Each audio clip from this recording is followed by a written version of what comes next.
Opinion remembering Nehru's love for stamps arts on his 61st death anniversary. India's first Prime Minister Pandit Jawaharlal Nehru had a well-known interest in stamps. He was a stamp collector in his younger years and maintained this hobby for some time. His fondness for stamps is often mentioned in biographies and writings about his early life and interests. This hobby reflected his broader intellectual curiosity and interest in world cultures and history. Since independence, the Union Ministry of Communications and the Department of Posts have issued several stamps featuring the Nehru-Gandhi family, including Motilal Nehru, Jawaharlal Nehru, Kamala Nehru, Indira Gandhi, Sanjay Gandhi, and Rajiv Gandhi. Feroz Gandhi, Nehru's son-in-law and husband of Indira Gandhi, served 2 terms in the Lok Sabha, but does not have any stamp issued in his memory. Nehru also recognized the educational value of philately stamp collecting, especially for children. In his letters to his daughter, Indira Gandhi later compiled as letters from a father to his daughter, he occasionally referred to stamps as a way to learn about different countries, geography, and global affairs. Countries across the world have honored Jawaharlal Nehru by issuing commemorative postage stamps in his memory, recognizing his role as a global statesman, champion of peace, and the first Prime Minister of independent India. These stamps typically highlight his contributions to international diplomacy, the non-aligned movement, and India's independence. In 1989, besides India, countries such as the Soviet Union, Hungary, Seychelles, Vietnam, Dominica, Yemen, and Madagascar issued stamps honoring Nehru's legacy to commemorate his birth centenary. Like Nehru, his daughter, Indira Gandhi, who rose to become Prime Minister, was fond of stamps, particularly during her childhood. Her interest in philately was influenced by her father, who encouraged her curiosity through hobbies like stamp collecting. In his famous collection of letters, Letters from a Father to His Daughter, Nehru often used stamps and other tangible items as educational tools to help Indira learn about geography, history, and the wider world. Indira Gandhi, after observing the colorful and artistically appealing stamps issued abroad, advised that India should also issue more beautiful and meaningful stamps that reflect the country's rich heritage, culture, and achievements. As the Prime Minister, she took an active interest in the work of the Indian Postal Department and was instrumental in encouraging the development of aesthetically and thematically significant stamps. Her guidance led to a noticeable improvement in the design and diversity of Indian postage stamps during her tenure. Under her leadership, more stamps were issued that celebrated Indian art, architecture, freedom fighters, festivals, and scientific progress. In September 2015, the BJP government discontinued stamps on Indira and Rajiv Gandhi. The then Minister of Communications, Ravi Shankar Prasad, remarked, "We feel that this right should not belong to only one family. We need to ponder why so many commemorative stamps have been issued in memory of members of one family." On another level, Nehru was a sentimental person who had kept the ashes of his father, mother, and wife until his death.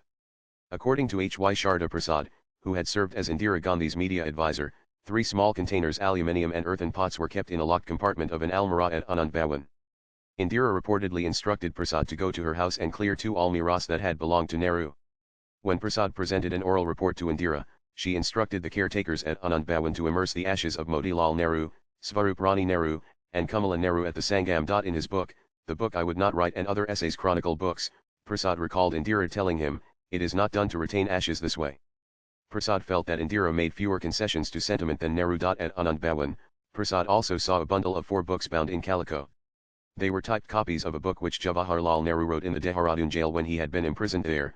Prasad wrote, speculating that Nehru had planned the book as a continuation of his autobiography but had evidently decided not to publish it.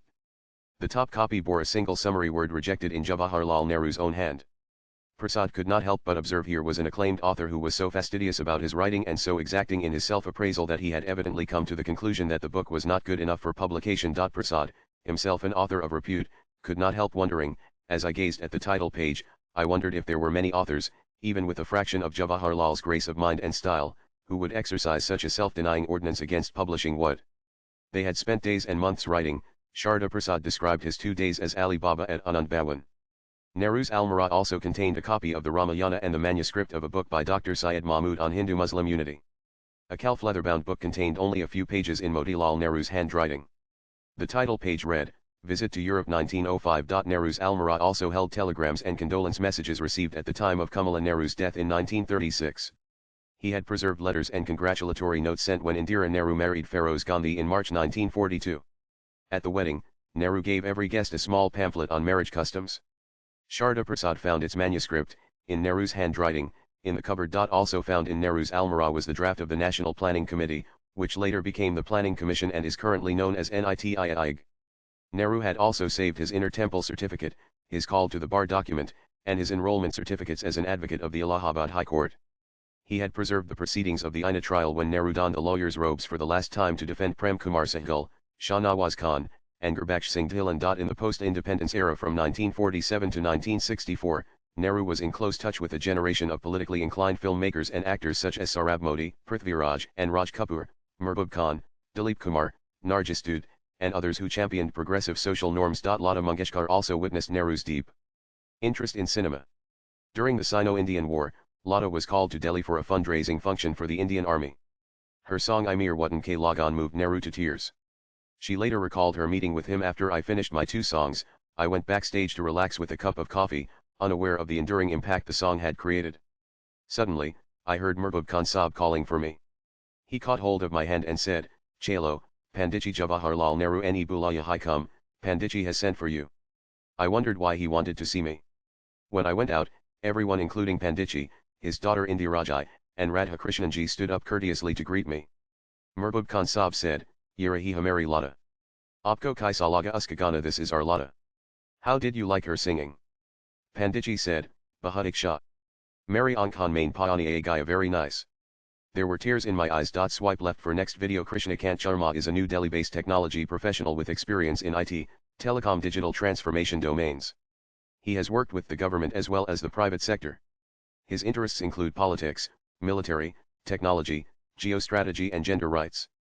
Rashid Kidwai is a visiting fellow at the Observer Research Foundation.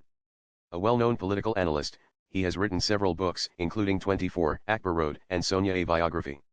Views expressed in the above piece are personal and solely those of the author. They do not necessarily reflect News 18's views. Latest blogs.